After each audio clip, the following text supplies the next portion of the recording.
देव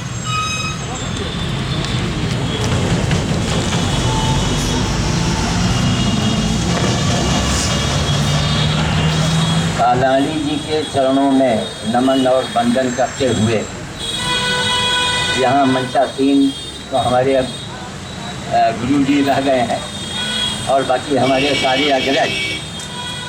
देखिए, एक चीज़ का हमेशा ध्यान रखना चाहिए, कालाणी जी ने जो अपनी कुर्बानी दिया, क्यों दिया?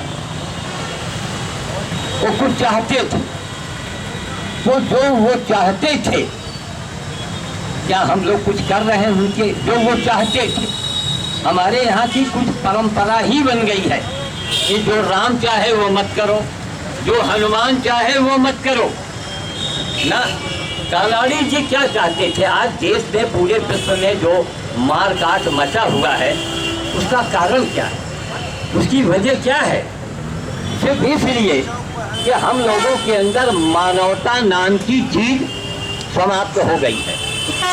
और जिस दिन हमारे समाज में नहीं पूरी दुनिया में मानवता का प्रचार और प्रसार होगा तभी हम बच पाएंगे, वरना उत्तरी कोरिया में एक पागल पैदा हो गया है और उसने हाइड्रोजन का परीक्षण किया है, आपने सुना होगा। कोई फिर बच नहीं पाएगा। उसको ध्यान में रखते हुए हम लोगों को केवल मनुष्य बने रहना है। मानवता का प्रचार और प्रसार हमारे समाज में बहुत जरूरी है, बहुत ही जरूरी है। मानवता क्या है? हम अगर मनुष्य हैं तो उसके लक्षण क्या है, कोई बताएगा? हम पर्चे भी लेके आए हैं, अभी पर्चे हम कुछ लोगों को देंगे। उसमें उसकी हेडिंग है, कहीं आपने मनुष्य देखा है? ये पर्चा भी आपको मिलेगा। कहीं आपने मनुष्य देखा है? और अगर देखा है तो उसके जरा लक्षण तो बताइए। आज मार काट काहे बचा हुआ है? एक जानवर जो नहीं करता है, एक सुअर एक दूसरे सुअर की जान नहीं लेता है, सोचिए आप। और आज हम इंसान होके इंसान की जान ले रहे हैं और भगवान की और भक्ति की बात करते हैं, मंदिर मस्जिद की बातें करते हैं। अरे चुल्लू भर पानी में इस समाज को डूब मरना चाहिए कि जो जानवर नहीं करता है वो हम लोग कर रहे हैं। कहाँ से हमारा देश आगे जाएगा? कहाँ हमारे अंदर विश्व शांति ऐसे कायम नहीं होगी? एक मिसाल मैं आपको देना चाहता हूँ। क्या है?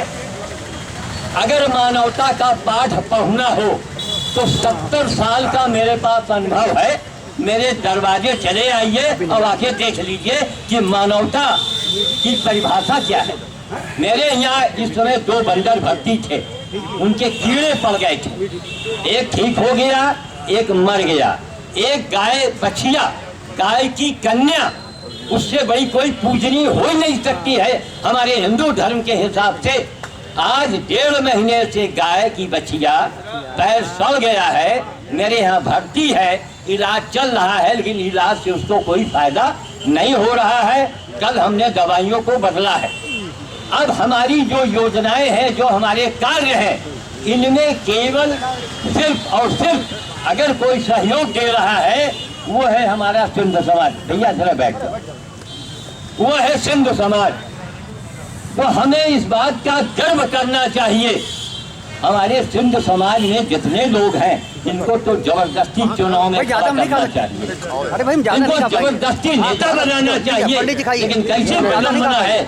जो काम करता है उसकी कोई पूछ नहीं। श्याम साधु लाइब्रेरी के कांग्रेस आदमी है, लेकिन ध्यान देकर सुनिएगा, अपने अपने घरों में चर्चा कीजिएगा जाके।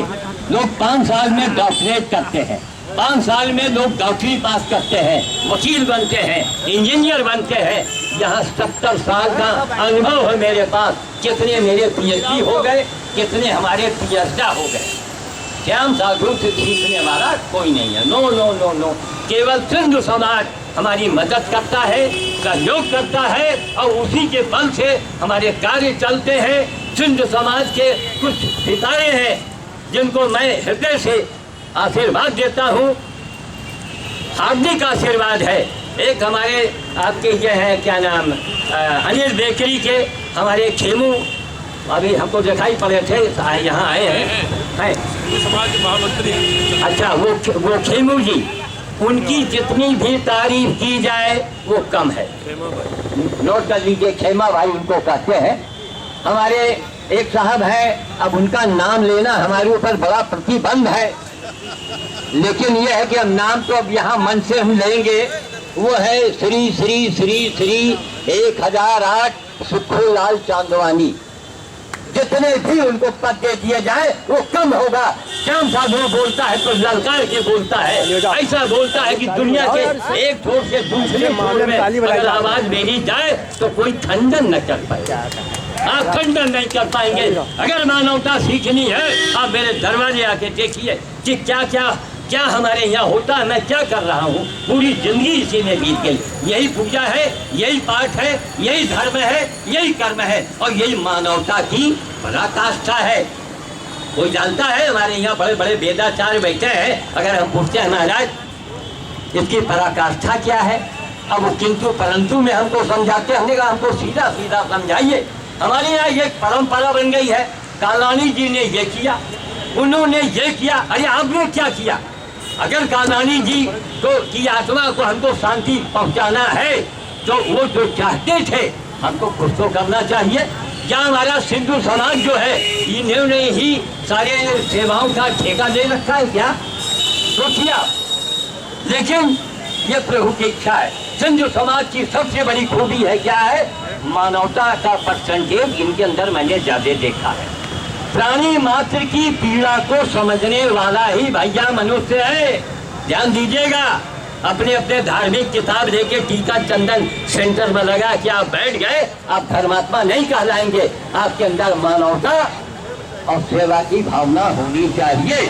और जहाँ नहीं है मानवता, सर पटक दीजिए, आपके ऊपर कृपा नहीं करेंगे कोई भी देवता, आप किसी धर्म के हो। अब हमारी बातों का खंडन आप करवाइए। वर्ड के अंदर 4 अक्षरों में है मानवता और इन 4 कमरों में 4 देवता रहते हैं हमारे।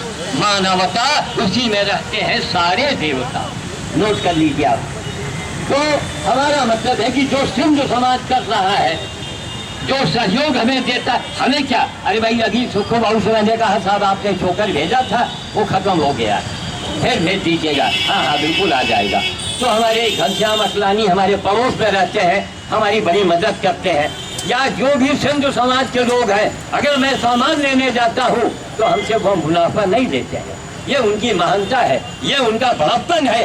तो हमारा मतलब है कि हम अब हमारे और लोग हमारे समाज में तो यहाँ कमी है, हमको दिखते हैं, लेकिन हमारी आवाज़ जहाँ तक जाती है कि आगामी इलेक्शन में कम से कम रायबरेली जनपद के अंदर कम से कम 3 लोगों को चुनाव में खड़ा किया जाए। देखिए जो काम कर रहे हैं उनको आगे लाओ, वरना गधे पंजीरी खाते रहेंगे और ये मारकाट मचा रहेगा। और एक पागल पैदा हो गया उत्तरी कोरिया में, जिसने हाइड्रोजन का अभी परीक्षा किया है। इतने पर भी अगर आपकी आंखें नहीं खुलती हैं तो भैया जयराम जी की अब हम क्या बताएं। तो हम वाणी को विराम देंगे क्योंकि और लोगों को बोलना है। और यही हम चाहते हैं कि भाई सिंधु समाज के लोग के अंदर देखिए, इनके अंदर एक भावना है। जो मैंने कहा साहब अपने दरवाजे आप लोग वो सीमेंट का हौदा रखिए, उसमें गौ माता पानी पिए। गौ माता के नारा देने वाले कितने लोग बैठे हैं मालूम है? लाखों में बैठे। वो हत्या बंद हो। अरे मूर्ख, कभी गाय की सेवा किया है? राम ने ये किया, हनुमान जी ने ये किया। हम उनसे पूछते हैं आपने क्या किया? कुछ बोलेंगे? आपने कुछ नहीं किया। अरे सिंधु समाज ने बहुत कुछ किया है। उसके उनके कार्यों में मानवता झलकती है। मानवता के अगर दर्शन करने हो तो सिंधु समाज में जाओ आप। हमारा सिख समाज है वीरता के लिए, आज उसी की बदौलत आज हम लोग यहाँ साबुत बैठे हुए हैं। अगर हमारा सिख समाज ना होता तो हम लोगों के लिए क्या होता आप अंदाजा लगा सकते हैं। तो हमको सबकी कदर करनी चाहिए, उनको आगे लाना चाहिए। हम यह निवेदन करते हैं कि सिंधु समाज के लोग कोई भी चुनाव आवे उसमें वो लोग खड़े हों। और एक बात देखिए, हम अपनी प्रशंसा तो नहीं कर रहे हैं, लेकिन मैं चैलेंज करता हूं कि दुनिया का एक भी आदमी, एक भी महात्मा, एक भी नेता हमारे आगे बड़ी लकीर खींच के दिखा देना तो बाकी जिंदगी में उसके दरवाजे झाड़ू लगाऊंगा। मैं पूरे वर्ल्ड को चैलेंज करता हूँ, क्यों? इसी दुनिया में मैं रहता हूँ, मैं अंतरिक्ष में नहीं रहता हूँ। कहाँ क्या हो रहा है वो हमें मालूम है, सब हम जानते हैं कहाँ क्या हो रहा है। इसलिए सिंध समाज का मनोबल बढ़ाइए, सिंध समाज के आगे हमको लाना पड़ेगा, उनका मनोबल हमको बढ़ाना है। जो काम करे महाराज उसी को आगे लाओ, वरना फिर वही गधे पंजीरी खाएंगे और अंजाम बड़ा बुरा होगा। जय श्री राम, जय श्री राम, जय श्री राम।